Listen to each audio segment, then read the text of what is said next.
فاسألوا أهل الذكر إن كنتم لا تعلمون.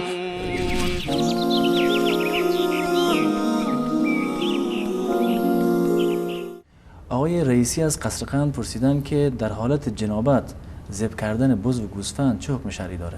بفرمایید. درباره جنابت یک نکته رو جا داره که من خدمت بینندگان عزیز من اینو مطرح بکنم. در زمانی که انسان جنوب هست و در حالت ناپاکی هست، هم از این که زن باشه در حالت عادت ماهیانه باشه یا زن و مرد در حالت جنابت باشن، اینها نجاست جسمانی و ظاهری رو ندارند.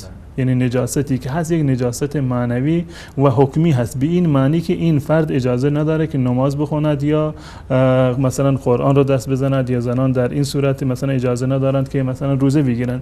این حکمش فقط در این اندازه هست. نجاست ظاهری و نجاست جسمانی در واقع مترتب نمیشه بر جنابت. پس بنابراین انسان در حالت جنابت پاک است. این اتفاق افتاد که در یک روزی رسول الله صلی الله علیه و آله در یکی از کوچه های مدینه می رفتند، یکی از اصحاب رو ملاقات کردند. رسول الله صلی الله علیه و آله سلام کردند، اون صحابی جوابشون نداد.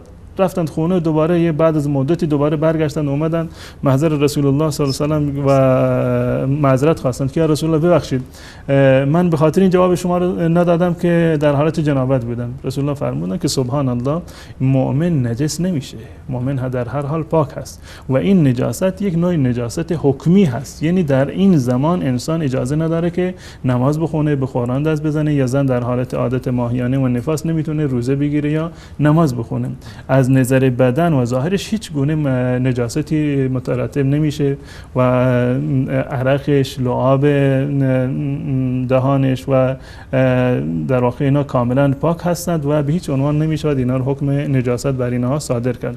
اما درباره ذبح طبعا هیچ اشکالی نداره. وقتی که انسانی ما ببینید در مورد یهود و نصارا که اهل کتاب هستند و به این کیفیتی که ما غسل میکنیم و این احکامی رو که ما به عنوان جنابت و طهارت و نجاست در نظر ما هست برای ما تدوین شده از نظر فقه اسلامی و شریعت اسلام، اینها برای اهل کتاب نیست. اما باز هم الله متعال صراحتا در قرآن کریم ذبیحه اهل کتاب را، با اینکه یهود و نصارا هستند، شاید هم در حالت جنابت باشند که این در واقع حیوانات رو ذبح میکنن، اما باز هم الله متعال ذبیحه اونها رو برای ما حلال کرده.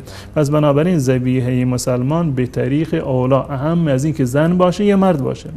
و این درباره ذبیحه بعضی تصور میکنند که برای زنان جایز نیست که در واقع ذبح بکنند و ذبیحه زن شاید مکروه باشه یا اصلا برای زن جایز نباشه، چون این چیزی اصلا وجود نداره.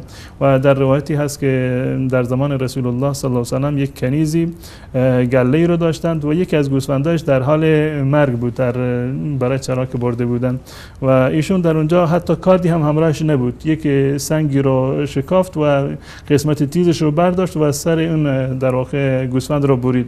بعد از این اومدن در محضر رسول الله صلی الله علیه و آله در شهر که اومدن، مردم اون خانواده می‌خواستند این گوشت رو بخورن. گفت نه، این گوشت رو شما نخورید مگر من برم پیش رسول الله صلی الله علیه و آله اجازه بگیرم ببینید حکمش چی است.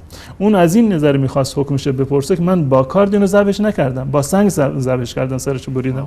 رفتن پیش رسول الله صلی الله علیه و آله و ایشون گفت هیچ گونه اشکالی رو نداره. این رسول الله نفرمودن که چون که کسی که ذبحش کرده زن هست پس بنابراین گوشتش مکروه، حرامه، نباید بخورید. هیچ گونه تفاوتی رو نداره. ذبیحه زن و مرد جایز هست، حلال، هیچ گونه اشکالی رو نداره.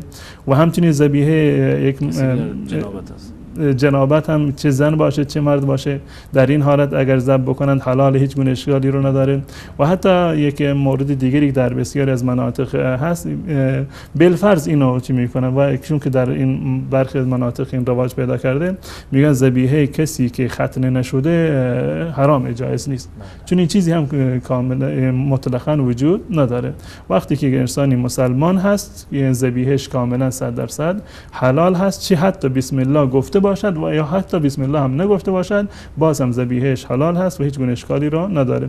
و جالب هست که امام ابن منذر هم در این زمینه اجماع را نقل کرده که یعنی اهل سنت و الجماعت از گذشته و به صلاح حال همه اجماع دارند، اتفاق نظر دارند بر این که ذبیحه شخص جنوب هیچ گونه اشکالی را ندارد و کاملا حلال.